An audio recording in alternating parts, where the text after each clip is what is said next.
Assalamualaikum guys, bertemu lagi kita di dalam channel Dark Clan. So, itu hari Dark Clan share, Dark Clan ada beli Digimon baru, iaitu Graffiti Agumon. Hari ni kita unboxing lah guys. So, sebelum saya tunjuk Digimon dia, kita tunjuk kotak dia dulu lah. So, kotak dia macam ni. Banyak corak-corak Agumon kat sini.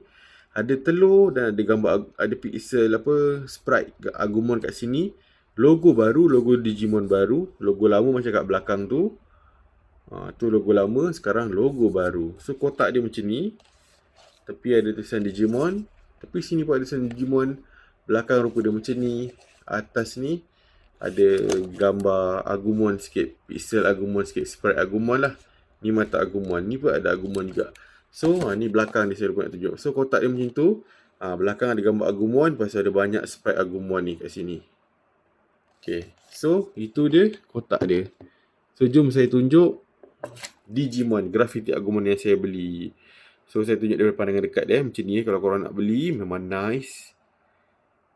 Okay, sprite dia memang cantik. Frame warna kuning macam warna Agumon. So frame pula, button dia warna kuning macam warna Agumon.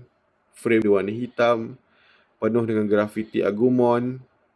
So saya tunjuk daripada tepi. Tepi dia macam ni. Tepi sebelah sini macam ni, ada keychain.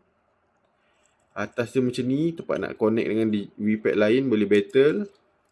Bawah dia macam ni, dah tak ada tab untuk cocok sebab sekarang bateri dia macam ni. Belakang dia macam ni, bateri dia macam ni sekarang Bateri dia dah kod lain lah. Dah bukan macam zaman kita dulu lah Nanti saya akan share bateri dia. Kalau korang nak beli, saya boleh share bateri dia macam mana. So warna hitam body dia. Dekat depan dia ada letak graffiti Agumon guys. Memang nice. Memang sangat nice. So itu saja saya share dengan korang. Sebab kalau korang tak nak beli, berminat nak beli Graffiti Agumon, inilah saya tunjuk body shell dia. Okay.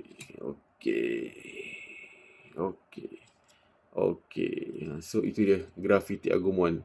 So kalau korang suka, boleh klik link dekat description. Ada link. Kalau ada lah. Kalau tak ada, korang boleh beli kat Shopee, kat mana guys Okay, boleh tengok video saya jugalah. Video full unboxing untuk Graffiti Agumon ni. So itu saja. Kita unboxing Graffiti Agumon. Okay. Korang tengok ni. Okay. Itu saja. Assalamualaikum. Peace. Bye.